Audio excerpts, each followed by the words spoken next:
José Carucci, bonjour. Bonjour. On va parler de l'actualité, on va parler des déclarations de François Fillon, de la primaire à Paris, de la situation économique, du mariage gay, un peu de politique étrangère et enfin d'émission, la traditionnelle question MyBooks. On va commencer par la déclaration de l'ancien Premier ministre. Vous avez critiqué cette déclaration de François Fillon sur sa candidature en 2017. Vous trouvez qu'il est trop pressé, Monsieur Fillon ? Je n'ai pas critiqué le fond. D'abord, parce que sur le fond, il n'y a rien de nouveau.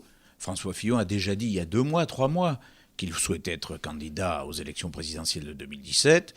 Il a d'ailleurs, dans le cadre de la commission de révision des statuts de l'UMP à laquelle il appartient et à laquelle j'appartiens également, demandé à ce qu'on inscrive dans les statuts les primaires ouvertes pour préparer les élections présidentielles, en disant bien qu'il serait candidat.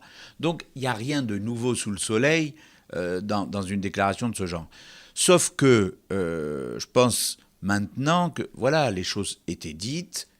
Il faut maintenant préparer à la fois les étapes de la reconquête, d'abord les municipales de mars 2014, il y aura ensuite les européennes, les sénatoriales, les cantonales, etc., etc. On ne peut pas dire aujourd'hui, et seulement dire aujourd'hui, que la seule et unique obsession de la plupart de nos dirigeants à l'UMP, c'est l'élection présidentielle. Parce que les étapes intermédiaires, il faut les gagner. Justement, Attention. les étapes intermédiaires, M. Fillon n'a pas l'impression qu'il veuille les passer, ces étapes-là. Il veut sauter par-dessus. Il a commencé à faire l'inventaire du quinquennat précédent, celui de Nicolas Sarkozy. Alors, est-ce que ça veut dire que, comme le dit le Parisien ce matin, que les appétits et les couteaux s'aiguisent déjà en vue de 2017 ? Les ambitions sont légitimes. Il y a une primaire ouverte en 2016. En vrai, tout le monde est d'accord pour dire que, bien entendu, celui ou celle qui gagnerait la primaire ouverte de 2016 sera le candidat de l'ensemble en 2017. Et donc je pense que lorsqu'on dit je serai candidat quoi qu'il arrive, pour François Fillon, ça veut dire à la primaire, bien sûr, pas à l'élection. Il faudrait qu'il gagne la primaire pour que ce soit lui le candidat. Bon, alors, tout le monde se met en position. Pourquoi ? Eh bien, parce qu'on voit dans tous les sondages, dans toutes les études, si Nicolas Sarkozy revenait, il ferait le plein à droite, il battrait Hollande dans les sondages, 90% des électeurs de droite se reconnaissent en lui. Donc, les uns ou les autres peuvent se dire « Ah non mais attendez, s'il revient, qu'est-ce qui se passe ? Est-ce que nous, on peut encore être candidat ? Donc François Fillon, pour vous, est crédible quand il commence à faire l'inventaire du quinquennat de M. Sarkozy ? Moi, je ne sais pas ce que ça veut dire l'inventaire. Moi, je propose aux uns et aux autres, à ceux qui, ou à celles qui l'avaient déjà commencé, d'ailleurs, dès le lendemain de l'échec présidentiel. On a vu sortir des livres, des commentaires, de tous ces gens qui sont restés ministres 5 ans, que ça n'a jamais gêné de rester ministre 5 ans, et qui au bout de 5 ans trouvaient bien à redire au fait d'être restés 5 ans. Ben, ils n'avaient qu'à démissionner avant. Hein. Ouais, franchement, personne ne les retenait. Hein. Mais le problème n'est pas là. Je pense que celui qui doit, s'il souhaite faire un retour, dire voilà ce que sous mon quinquennat, je considère qu'il a bien marché, voilà des choses que j'aurais peut-être pas fait comme ça, etc., c'est Nicolas Sarkozy. Le fait que ce soit des gens nommés par lui, qui sentent son aval, viennent dire aujourd'hui, on est resté 5 ans, mais voilà des choses qu'on n'accepte pas, ça me paraît un peu compliqué et pas très loyal. Et vous parlez également pour M. Fillon, là, dans ce Non, que vous dites ? moi je ne suis pas d'accord parce que je trouve que, alors que d'autres se sont beaucoup donnés, je ne veux pas citer de nom, ce n'est pas le sujet, mais François Fillon est très retenu là-dessus. Je trouve qu'il reste très très modéré. Il dit qu'il a une différence d'appréciation avec Nicolas Sarkozy sur l'estimation, évaluation par rapport au Front National. Mais dans la politique conduite pendant 5 ans, je ne l'ai jamais entendu dire qu'il y avait un désaccord profond entre le président de la République et le Premier ministre. Pensez à Roselyne Bachelot et à Chantal Joanneau, par exemple. Et d'autres. Alors avant 2017, il y a 2014 et les élections municipales. On a vu Nathalie Kosciusko-Morizet hier soir chez Ruquier avec un nouveau look. Vous la soutenez pour la mairie de Paris ? Oui, oui, très clairement, oui. Même si j'ai beaucoup d'amitié et je trouve que, par exemple, la candidature de Pierre-Yves Bournazel, les autres aussi, Franck Marguin, Le Garret ou Chêne-Vathieu, mais Bournazel a ce côté un peu dynamique, connaissant bien les dossiers de Paris, faisant des propositions, qui fait que la primaire a du sens. ça aurait été absurde d'avoir une candidate qui domine tellement et largement et d'autres qui ne soient que des faire-valoir, que ça n'aurait pas eu de sens. Donc là, on a une vraie primaire. Moi, je soutiens Nathalie, d'abord parce que je la connais bien, que c'est une femme de qualité, de conviction, qui a eu à la fois une évolution vraiment de positionnement qui me convient parfaitement, qui, à mon avis, correspond bien à la ville de Paris, qui correspond à cet esprit à la fois loyaliste et rebelle, révolutionnaire et royaliste. Ça a un côté à la fois traditionnel et voulant changer les choses. C'est une femme de grande qualité qui connaît bien les dossiers principaux de ce qui va se poser à Paris, transport, logement. C'est une femme qui a beaucoup travaillé là-dessus, à la région, mais aussi au gouvernement. Et voilà, elle a une vraie chance de faire basculer Paris. Pourquoi ? Parce qu'à Paris, on ne vote pas seulement droite-gauche. On vote beaucoup pour le candidat. On a un électorat qui... C'est toujours comme ça pour les municipales, un petit peu partout d'ailleurs, pas seulement à Paris. C'est vrai, mais à Paris, le vote est...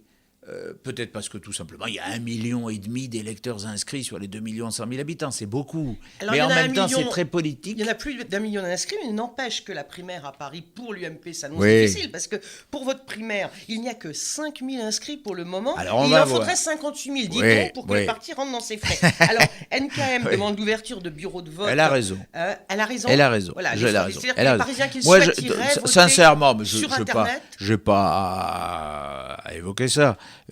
C'est pas à moi d'organiser les primaires ouvertes à Paris, heureusement, mais le système Internet est par définition un peu compliqué. Alors, il reste 15 jours, il y a eu les vacances, c'est un peu lourd. Bon, je pense que des gens vont s'inscrire maintenant assez massivement. Et c'est bien de pouvoir ouvrir des bureaux. Combien les faudrait gens qu'on en ouvre ? Ah, ça, c'est à eux de voir. Moi, c'est pas à moi de... Dans tous les arrondissements parisiens ? Oh, je ne sais pas s'il en faut un par arrondissement. En tout cas, il faudrait qu'il y en ait plus qu'un, parce que s'il n'y en a qu'un, si vous avez 10 000 personnes qui viennent, ça va être un peu compliqué. Mais il faudrait qu'il y ait un certain nombre. Ça, c'est à la fédération, à Philippe Goujon, de voir comment ils veulent faire. Mais je pense qu'il faut ouvrir, parce que le problème, c'est aussi... vous avez raison, entre 1,5 million d'électeurs inscrits et 5 000, mais est-ce qu'on n'a pas trop dit, peut-être de notre faute, que la victoire de Nathalie Kosciusko-Morizet était tellement évidente qu'on a un peu cassé le suspense. Est-ce qu'il y aurait eu plus de suspense si Rachida Dati était restée ?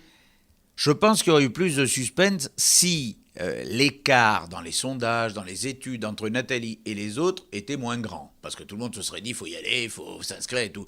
Là, tout le monde se dit, la partie est jouée, c'est Nathalie. Donc, mais c'est pas comme ça que ça se passe. Parce qu'en réalité, plus il y aura d'inscrits, plus ça donnera de dynamique à la campagne unitaire après.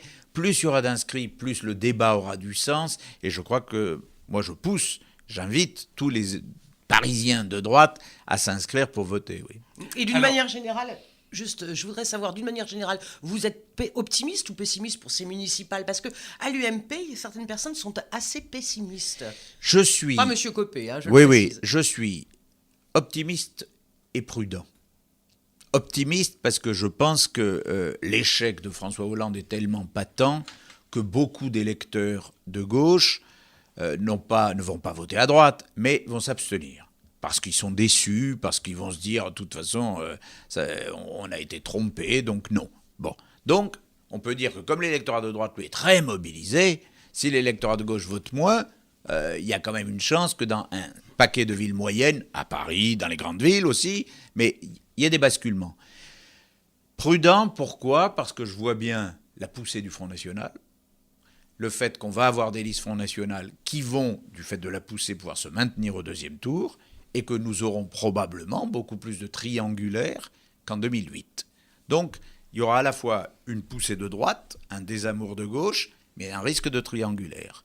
Et le tout fait que je pense qu'on va quand même prendre un certain nombre de villes, mais peut-être pas autant qu'on pourrait le souhaiter ou l'espérer si la poussée du Front National se maintient. Ce qui veut quand même dire, et je le redis, qu'attention, chaque fois qu'on nous dit « Ah là là, mais pourquoi il n'y aurait pas un accord machin, UMP, Front National ?» Même politiquement, et là-dessus je partage totalement l'opinion de Nicolas Sarkozy, même politiquement, la poussée du Front National est souvent mortifère pour des listes UMP. Alors, on va parler de la situation économique, mais auparavant, on a marqué cette semaine les 1 an de l'élection de François Hollande.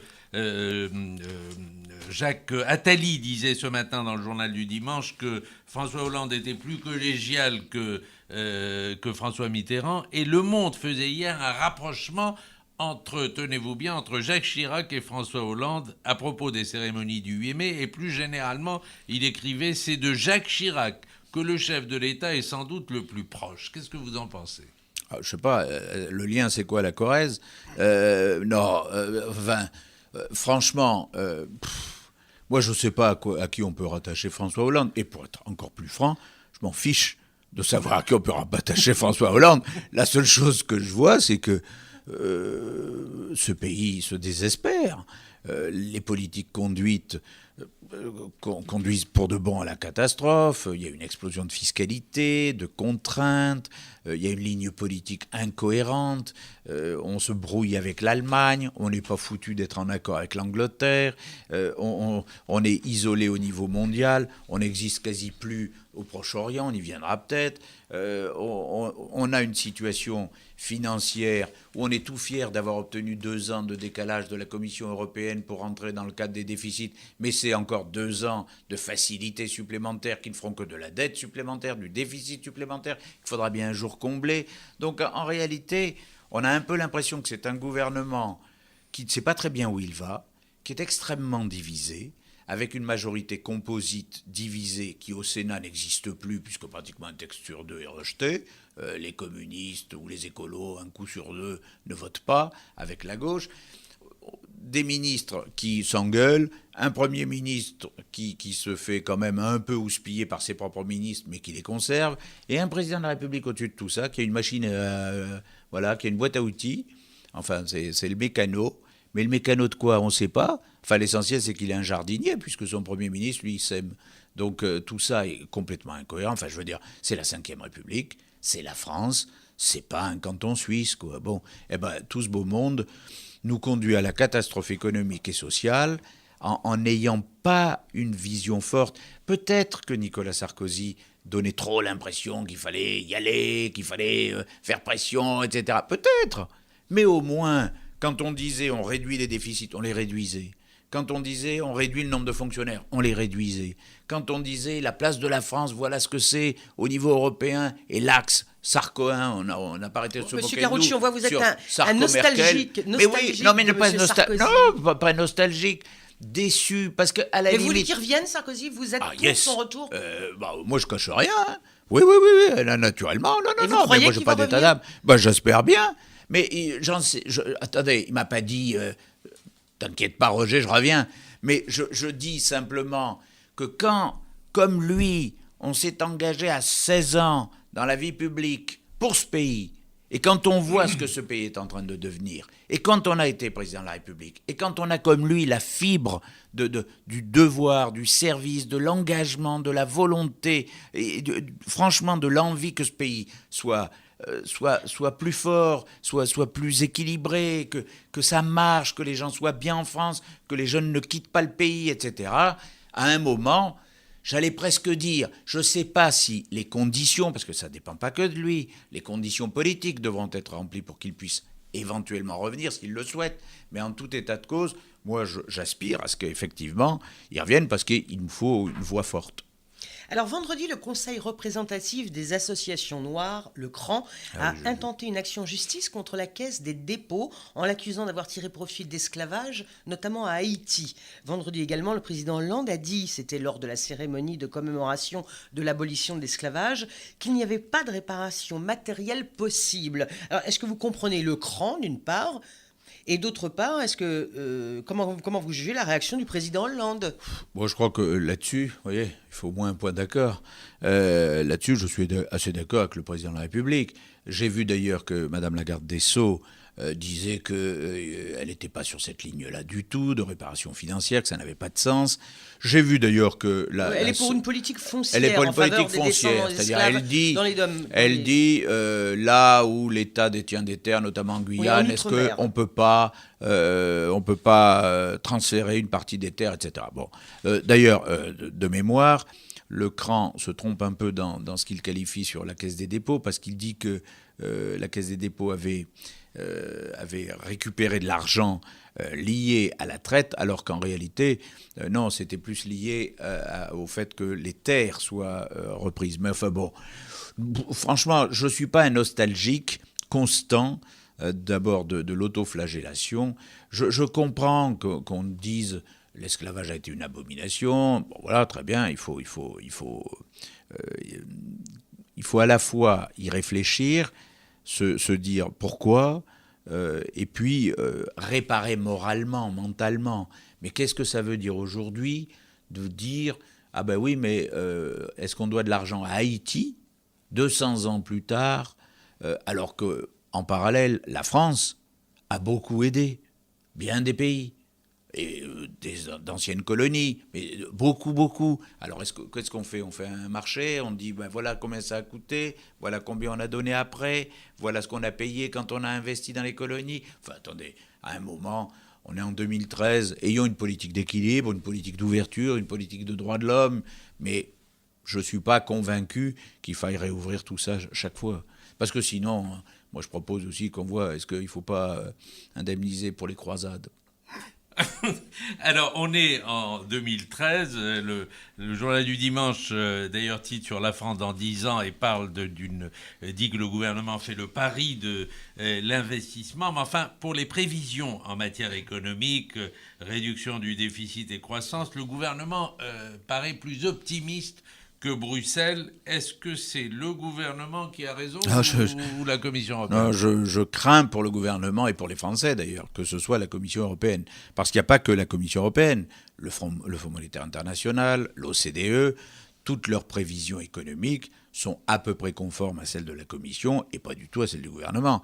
Le gouvernement, très, très tardivement, a continué d'affirmer un certain nombre de choses, y compris pour 2013, qui ne se réalisent pas. Le président de la République continue de parler de l'inversion de la courbe de chômage à la fin de cette année, alors que l'OCDE dit qu'en 2014, il y aura à peu près 300 000 chômeurs de plus qu'en 2013 en France. Donc on voit bien que il faut arrêter de faire croire aux Français que, bon, ben finalement, allez, on a passé un mauvais moment, mais que ça va s'arrêter, que ça va aller mieux d'un coup.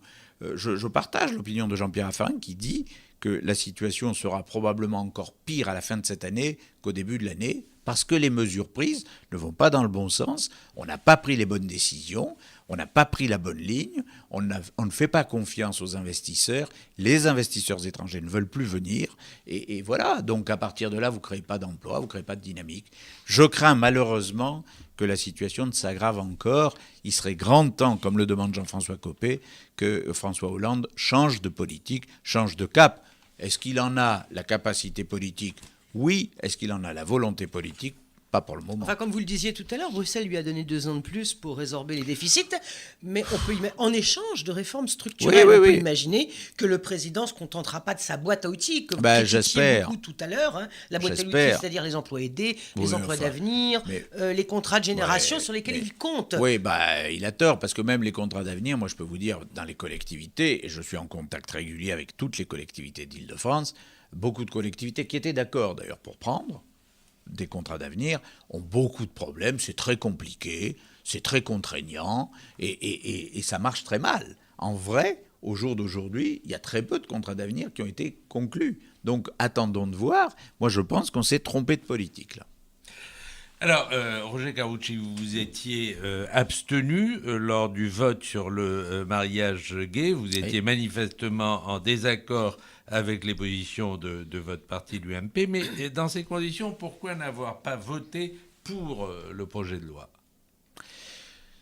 J'ai été très critiqué par ceux qui étaient très hostiles au texte, comme par ceux qui étaient très favorables au texte. Comme ça, on est tranquille. Non, moi j'étais de ceux, comme Nathalie d'ailleurs, qui en 2007 étaient avec Nicolas Sarkozy pour inscrire dans le projet présidentiel l'union civile et le statut du beau-parent, c'est-à-dire pour simplifier, le statut d'union civile en mairie et ce qui correspondrait à l'adoption simple. J'ai défendu cette option. Malheureusement, du fait de la crise financière de 2008, on ne l'a pas fait pendant le quinquennat de Nicolas Sarkozy. Je le regrette infiniment, parce qu'on n'aurait pas été dans la situation actuelle si on l'avait fait, si on l'avait voté. En 2012, quand le texte a été préparé sur le mariage, moi, j'avais demandé à Madame Taubira de déconnecter le mariage dans le Code civil de l'adoption et de la filiation. Ce qui existe, par exemple, au Portugal ou dans d'autres pays européens qui ont le texte sur le mariage, mais qui l'ont déconnecté des problèmes des enfants. Et c'était pour moi, j'ai dit au Sénat pendant le débat que je préférais l'union civile, que j'aurais souhaité que ça reste l'union civile et le statut du beau-parent, mais que j'étais prêt à avancer si le mariage était déconnecté de la filiation et de l'adoption. Au final, Mme Taubira n'a pas souhaité aller aussi loin. On a écarté effectivement des textes, la PMA et la GPA, mais on est resté sur un texte qui, à mon avis, est confus et compliqué. Je ne voulais pas. Vous pensez, comme Madame Nathalie Kosciusko-Morizet, que le débat a été mal géré, très mal. D'abord, on n'a pas considéré, et ça a tort, on n'a pas considéré avec assez d'attention les représentants de ceux qui manifestaient contre. La manifestation pour tous aurait dû être reçue, écoutée, on pouvait peut-être trouver des voies de passage. Il eût fallu plus de débat et de dialogue. Moi, je pense que le gouvernement s'est enfermé et a craint d'écouter trop ou des lobbies des deux côtés, pour être très franc.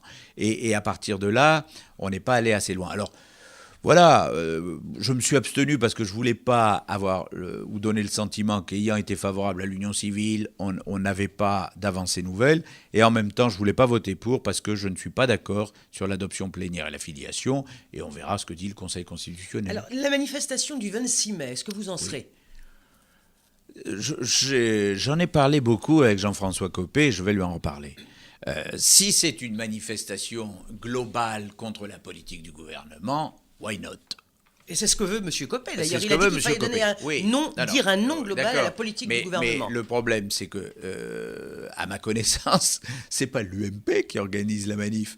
On appelle à y aller, mais c'est les opposants au texte de loi sur le mariage.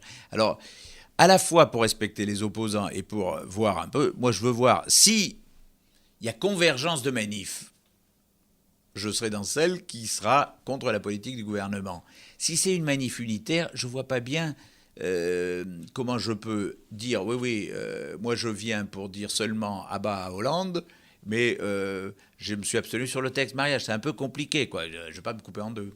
Alors, 2-3 questions pour finir, et on va vous demander des réponses plus courtes. Il y a un rapport qui a été fait devant le Conseil européen sur la menace posée par les jeunes candidats au djihad qui partent notamment en Syrie, et on chiffre ça à plusieurs centaines. Est-ce qu'il faut revenir à la proposition qui avait été faite par Nicolas Sarkozy d'appréhender tous ceux qui font des voyages de préparation au terrorisme? Oui, tout à fait. Oui, moi je suis tout à fait sur la ligne qui était celle effectivement de l'ancien président, à savoir les risques sont maintenant considérables, on l'a vu au Mali, on le voit dans un certain nombre de pays très proches de nous en Afrique du Nord, on le voit dans ce qui se passe en Syrie, il ne faut pas être angélique et imaginer que les types qui vont faire des stages en Afghanistan ou dans des camps au Pakistan, quand ils reviennent, sont par définition des angelots. Bon, voilà, donc arrêtons de rêver. Et faisons en sorte que la sécurité des Français soit assurée. Alors, il y aura une conférence internationale sur la Syrie fin mai. Est-ce qu'à votre avis, la diplomatie a encore le moyen de régler le problème ? On peut toujours espérer. Le seul problème, c'est que tant que les Occidentaux et la Russie ne sont pas en accord, et tant que le régime de Bachar el-Assad peut compter sur l'Iran, sur la Russie, pour d'éventuelles livraisons d'armes, par exemple, c'est très compliqué. Je vois pas en quoi une conférence, si elle a lieu à la fin mai, peut conclure dans la mesure où à la fois le président Bachar el-Assad dit très clairement que lui ne souhaite pas quitter le pouvoir. C'est encore compliqué par le fait qu'on ne sait pas exactement ce que sont les rebelles.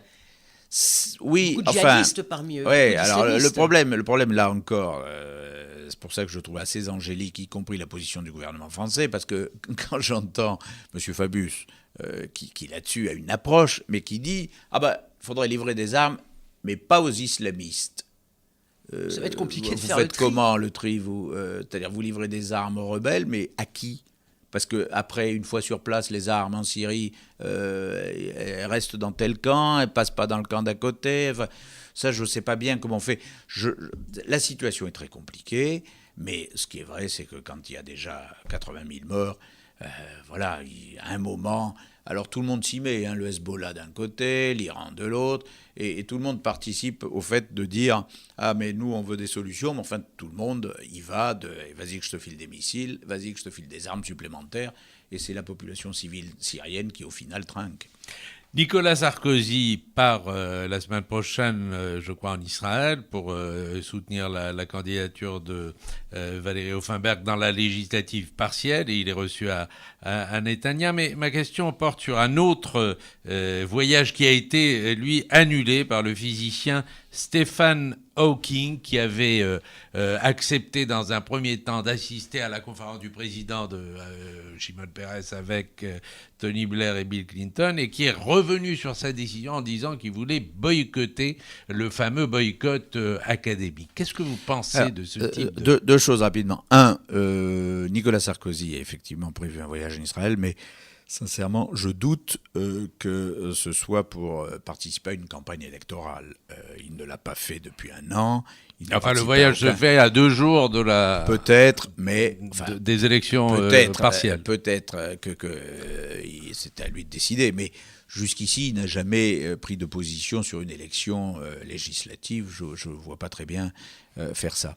Deuxième élément, sur le boycott académique, ça avait déjà été lancé une fois, il y a quelques années.